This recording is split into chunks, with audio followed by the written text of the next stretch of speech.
It's our first time na mag-adventure dito sa Mount Apo. So ito yung Mount Apo na nakikita ninyo. And gusto namin talaga na makita yan. Kaya sa pangalawang araw sa aming adventure, pupuntahan namin. Kasi gusto din ng mga tao na napunta. Wala may chance guys na makita ang bulkan. Namin talaga at basilayan talaga yung bulkan ng Mount Apo. So ang ginawa namin, pinuntahan na nga namin, pumunta kami, nagbiyahe kami ng mga ilang minuto papunta sa Paradise kasi andun kami sa Kapatagan, doon sa sitio nila, malayo-layo pa ng konti. So kailangan namin umakyat doon sa bundok. And wala kaming chance talaga na masilayan yung bulkan kasi sobrang lang talaga, mga minuto o seconds lang talaga makikita mo siya doon sa baba para kakuha ka ng magandang pictures lalo na pag mga ganitong oras. So magpapakita lang siya during morning, early in the morning talaga, sobra talagang maaga magpapakita siya kasi kapag mga ganito, mga nasa na 7, pahirapan na talaga ang pagpakita ng bulkan dahil sa napakausok, grabe talaga yung fogs dito. Tingnan niyo sa daan na to. So dito na portion, marami pa ring mga nagtatanim ng gulay din. Tapos kami natatakot kami. Sabi namin, baka yan, mag-landslide. Hindi ba sila takot? Lalo na maraming mga bahay dun sa mga gilid-gilid. Hindi talaga sila takot. Tapos yung lupa nila, iwan ko lang. Pero wala naman ako nakikita doon na mga na-landslide. Pero naiisip ko kasi dito sa area namin, sa lugar namin, marami talaga nagla-landslide. Pero doon sa kanila, wala talaga. Kaya yun, kami na babakasakali kami na sana masilayan namin yung Mount Apo talaga, yung doon talaga sa dulo. Lagi mong makikita yung mga malalaking bundok, gano'n, nakaikot sa kanya, yung sobrang taas ng bundok. Pero meron talagang portion doon na andun daw ang bulkan. So, ayun, gusto din namin kasi puntahan yung hot and cold na spring. So, gusto namin na puntahan pero hindi namin sila hindi na kami natuloy.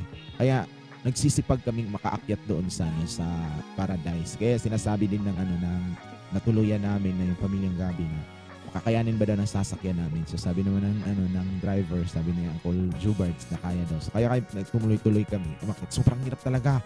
Sobrang patuktok talaga na yung inakyatan namin. Tapos pagdating namin doon, sabi ng ay wala na. Hindi natin makikita. Kasi nga sobrang talaga, tignan niyo pag ganyan, buti pa sa dyan na portion, hindi pa siya masyadong makapal. Pero pag andun ka talaga doon sa malapitan na talaga doon sa paahan niya, sobrang kapal talaga. Yung feeling na yung ginaw kapag na natapat sa yung balat. Sobrang talaga, parang yung sinasabi na parang mahina na portion ng ulan, parang snow ganun. So, yun yung namin. Kaya, nag-antay na lang kami. Sabi namin, sige, antayin natin ng sandali. So, dapat pala mag-antay kami mga 2 hours ganun para masilayan namin. Pero wala talaga kaming chance kahit uminit pa yan.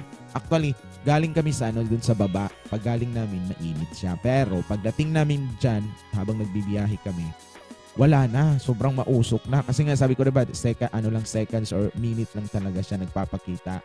Kapag nadala ng hangin, yung fogs, saka din pagpapakita pero seconds lang or 1 minute ganun. Kaya nga nakakuha ako ng pictures nung sobrang aga pa.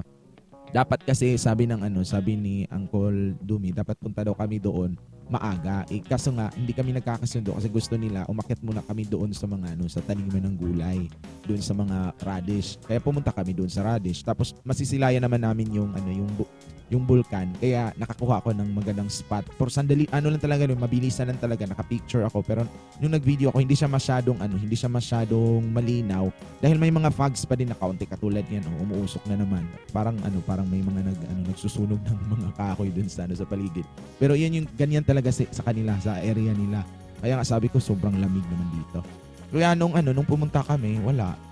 Lang kami, nagpunta doon, umakyat doon sa Tuktok, doon sa Paradise. Paradise no pangalan noon doon eh.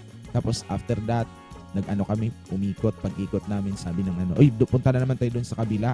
Sabi namin, sige, try natin. Pero baka magpapakita to ngayon.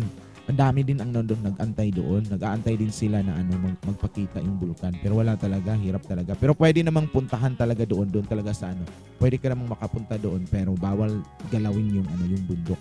Bawal talaga. Pero kami wala na kaming time kasi 2 days lang yung adventure namin. Hindi kami pwedeng magtagal kasi may mga duty pa may duty pa sa government. Yung driver namin, yung may-ari ng sasakyan na pinagsasakyan namin.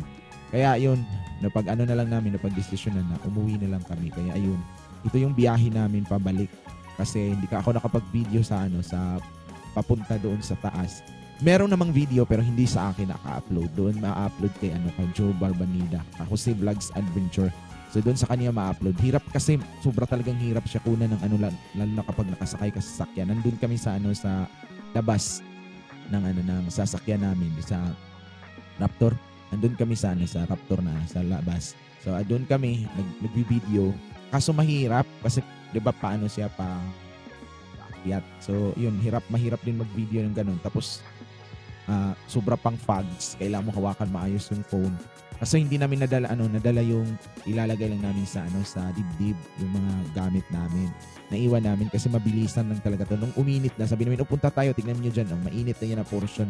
Pero kahit mainit pa yan, yung dun talaga sa may sa may bulkan, wala talaga, hindi talaga siya nagpapakita.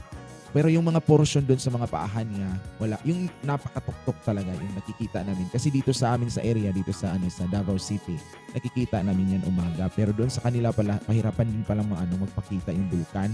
Ganun. Parang parang puro clouds yung makikita mo. Kaya, ayun, na masaya pero sad kasi hindi namin yun talaga na actual na nakita siya. Pero kahit pa paano, at least na-experience namin na merong ganun. Kahit doon sa malapit sa sa bulkan, ang dami talagang mga tanim doon.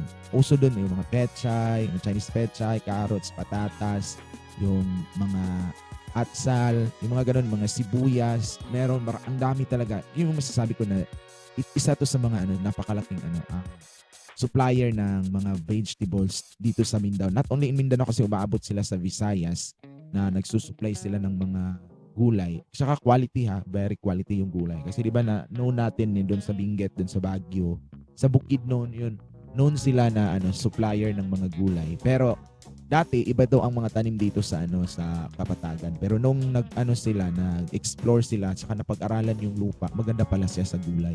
Kaya puro na siya gulay.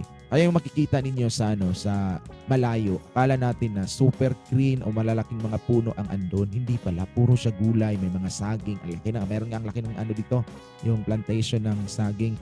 Tapos paglapit mo diyan, puro talaga yan mga tanim. Hindi na siya mga puno. Merong mga portion na may mga puno pero kakaunti na lang. Merong mga malalaking puno doon talaga sa sa bulkan na talaga, sa malapit na talaga doon sa sa Mount Apo talaga na na portion talaga yung restricted area na pinangalagaan nila para hindi siya siguro I'm not saying na ma-landslide kasi bihira siguro ma-landslide. Di ko rin alam, kaya naisip ko baka hindi siya ma-landslide dahil malapit na siya sa langit.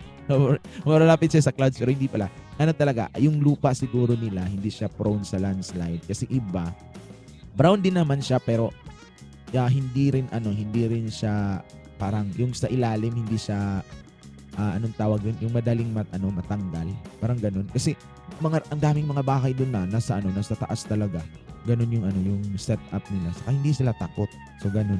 So maraming salamat sa experience, sa adventure na to. Sana magustuhan niyo. Kung gusto niyo pumunta doon, pwede kayong magsabi or pwede kayong mag-explore. Marami namang mga hotel doon.